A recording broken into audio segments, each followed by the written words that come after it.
उस रात अन्ना अचानक जैक को हिलाकर जगा देती है। वह खुली हुई खिड़की के पर्दे की ओर इशारा करते हुए कहती है कि यह विक्टर ने किया है। जैक पहले से ही डरपोक था।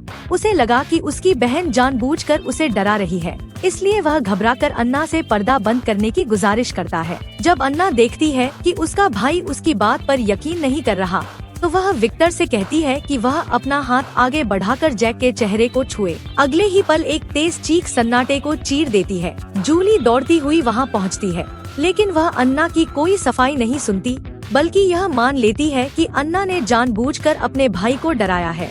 सजा के तौर पर वह अन्ना को पूरी बाइबल खड़े खड़े पढ़ने के लिए मजबूर करती है। यह दूसरी बार था जब अन्ना ने विक्टर से बातचीत की और उससे जैक के चेहरे को छुवाया। लेकिन अजीब बात यह थी कि अन्ना को जरा भी डर नहीं लगा। मगर रहस्यमय घटनाएं यही नहीं रुकी। दिन के समय जूली नीचे बैठकर सिलाई कर रही होती है कि तभी ऊपर से किसी भारी चीज के टकराने की आवाज आती है और झूमर भी हिल जाता है। उसे लगता है कि शायद नौकरानी लिडिया सफाई करते हुए कुछ गिरा बैठी होगी। लेकिन जब वह खिड़की से बाहर झांकती है तो देखती है कि मिसेज मिलर लिडिया के साथ बाहर बातचीत कर रही हैं। साफ है कि ऊपर उस समय कोई मौजूद नहीं था। जूली को शक होता है कि कोई चुपके से हवेली में घुस आया है। हिम्मत जुटाकर वह स्टोर रूम में जाती है। वहाँ रखा सारा सामान सफेद कपड़ों से ढका होता है।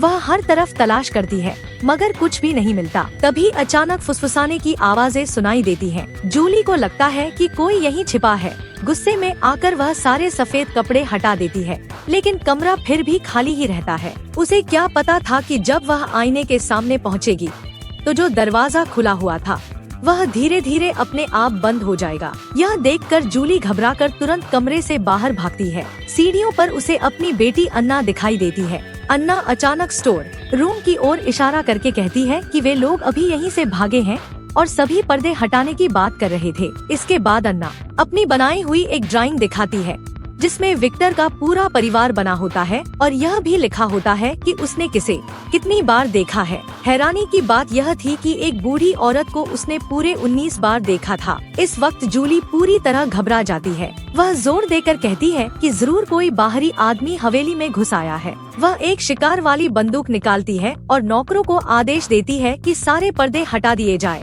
ताकि उन घुसपैठियों को ढूंढा जा सके। जूली हवेली के हर कोने को छान मारती है, लेकिन कहीं भी किसी इंसान का नामो निशान नहीं मिलता। फिर भी वह अपनी बेटी की बातों पर भरोसा नहीं करती और अपनी ही सोच में जीती रहती है। मगर बहुत जल्द उसे एक ऐसी सच्चाई का सामना करना पड़ता है जो उसे हिला कर रख देती है। तभी जूली को अचानक एक काला एल्बम मिलता है। जब वह तस्वीरें देखती है तो पाती है कि उन सभी में मौजूद लोगों की आंखें बंद हैं। जूली हैरानी में डूबी ही होती है कि तभी मिसेज मिलर वहां आ जाती है। एल्बम देखने के बाद वह बताती है कि यह पिछली सदी का डेथ फोटो एल्बम है, जिसमें मौजूद सभी लोग मर चुके हैं। लोगों का मानना था कि तस्वीर खिंचवाते समय आंखें बंद रखने से मृत आत्मा कैद हो जाती है। यह सुनकर जूली सिहर उठती है और तुरंत मिसेज मिलर को एल्बम जलाने का आदेश देती है। इसी तरह शाम हो जाती है। सोने की तैयारी कर रही जूली को अचानक नीचे से पियानो बजने की आवाज सुनाई देती है। वह बिना कुछ सोचे बंदूक उठाती है और आवाज की दिशा में बढ़ती है, लेकिन जैसे ही वह दरवाजा खोलती है, पियानो की धुन अचानक रुक जाती है।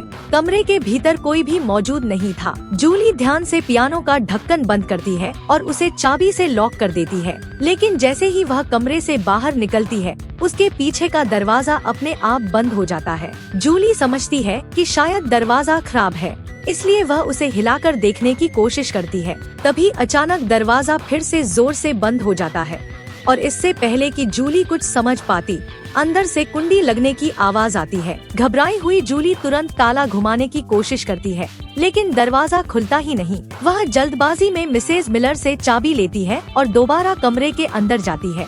अंदर जाकर वह देखती है कि जिस पियानो को उसने खुद लॉक किया था, वह रहस्यमय तरीके से खुला हुआ है। यह सब देखने के बाद जूली को अपनी बेटी की बातें याद आती हैं। अब उसे पूरा यकीन हो जाता है कि हवेली में भूत प्रेत हैं।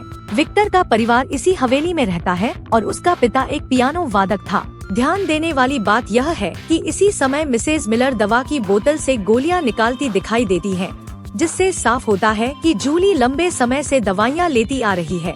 जूली को डर लगता है कि कहीं ये आत्माएं उसके परिवार को नुकसान न पहुंचा दें, इसलिए वह शहर जाकर पादरी से मिलने और भूतों को भगवाने का फैसला करती है। जूली की बात सुनकर मिसेज मिलर की आंखों में एक अजीब सी चमक आ जाती है, जैसे वह इस सब के बारे में पहले से जानती हो। जाने से पहले जूली माली को हवेली के बगीचे में मौजूद कब्रों की जांच करने का आदेश देती है। जूली के जाते ही मिसेज मिलर माली से इस बारे में बात करती है। तभी अगले ही पल माली सूखे पत्तों का एक ढेर उठाकर एक कब्र के पत्थर को ढक देता है। साफ जाहिर है कि उन दोनों के बीच कोई गहरा राज छिपा है। दूसरी ओर जूली थोड़ी ही दूर जाती है कि घने कोहरे में रास्ता भटक जाती है। जब वह पूरी तरह निराश और बेबस हो जाती है, तभी कोहरे से एक जाना पहचाना चेहरा बाहर आता है। जूली ध्यान से देखती है तो पता चलता है कि वह उसका पति चार्ल्स है, जो लंबे समय से लापता था। जूली खुशी के मारे रो पड़ती है और अपने पति को हवेली ले आती है। लेकिन मिसेज मिलर और बाकी लोग जैसे ही चार्ल्स को देखते हैं, उनकी आंखों में हैरानी की झलक दिखाई देती है।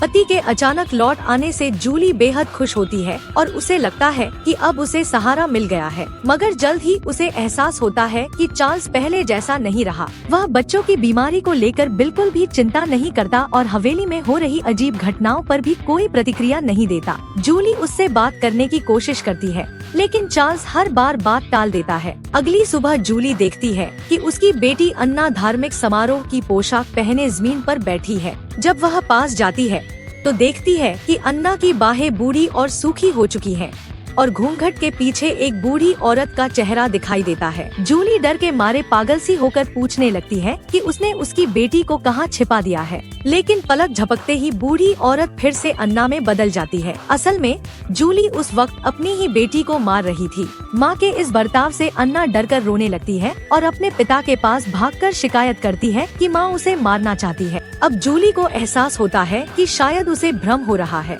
मिसेज मिलर उसे समझाती है कि हाल की घटनाओं के कारण उसका मानसिक तनाव बढ़ गया होगा। यह कहकर वह उसे 2 गोलियां देती है। जूली गोलियों को देखकर उलझन में पड़ जाती है, लेकिन मिसेज मिलर की बात सुनकर उसकी रूह कांप उठती है। तभी जूली को अचानक समझ आता है कि सारी अजीब घटनाएं नौकरों के आने के बाद ही शुरू हुई थी। उसे शक होता है कि उसे चुपके से दवाइयां दी जा रही थी, जिससे उसकी मानसिक हालत बिगड़ रही थी। गुस्से में आकर वह गोलियों को नाली में बहा देती है। उस रात चार्ल्स जूली को बताता है कि वह इस बार लौटकर सिर्फ उससे अलविदा कहने आया था, क्योंकि उसे दोबारा युद्ध के मैदान में जाना है। यह सुनकर जूली टूटकर रो पड़ती है और अपने पति से पूछती है कि वह इतना निर्दयी कैसे हो सकता है। चार्ल्स की आंखों में आंसू आ जाते हैं और वह उसे गले लगा लेता है। जब जूली की आंख खुलती है तो वह पाती है कि चार्ल्स गायब हो चुका है। साफ है कि वह चुपचाप हवेली छोड़कर चला गया था। इसी बीच जूली को बच्चों की चीखें सुनाई देती हैं। पता चलता है कि हवेली के सारे पर्दे अचानक गायब हो चुके हैं।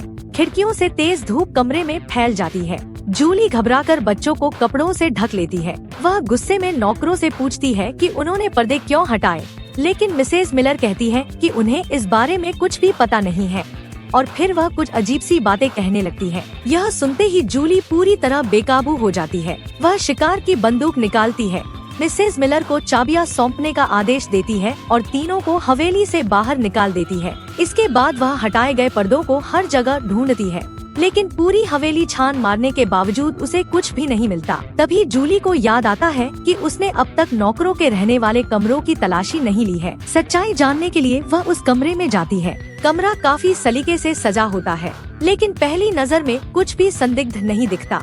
जब वह समझ नहीं पाती कि क्या करे, तभी उसकी नजर बिस्तर पर रखी एक तस्वीर पर पड़ती है। तस्वीर के पीछे लिखा होता है फरवरी 1891 और तस्वीर में मौजूद 3 लोग कोई और नहीं बल्कि मिसेज मिलर, टटोरो और लिडिया होते हैं। तभी जूली को एहसास होता है कि ये तीनों लोग तो कई साल पहले ही मर चुके थे। उसी समय अन्ना और जैक अपने पिता को ढूंढने के लिए चोरी छिपे खिड़की से बाहर निकल जाते हैं। बगीचे के एक कोने में उन्हें 3 कब्रें दिखाई देती हैं, जिन पर उन्हीं तीनों नौकरों के नाम खुदे होते हैं। अचानक तीनों नौकर उनके पीछे प्रकट हो जाते हैं। बच्चे डर के मारे दौड़ते हुए घर की ओर भागते हैं और रास्ते में जूली से टकरा जाते हैं। जूली बिना कुछ सोचे उन पर गोली चला देती है, लेकिन गोलियों का उन पर कोई असर नहीं होता। बेबस होकर जूली घर के अंदर भागती है और दरवाजा कसकर बंद कर लेती है। बाहर खड़ी मिसेज मिलर एक अजीब सी बात कहती है। घर के अंदर और भी लोग मौजूद हैं। वे बच्चे के साथ हैं। जूली कुछ समझ पाती उससे पहले ही बेटी की तेज चीख सुनाई देती है। जूली दौड़कर बच्चों के कमरे में पहुंचती है। वहाँ वह देखती है कि कुछ अजनबी लोग गोल घेरे में बैठे हैं। और बीच में एक आंखों से अंधी बूढ़ी औरत है जो एक माध्यम होती है। माध्यम अन्ना के जरिए धीरे धीरे सच्चाई बयान करती है।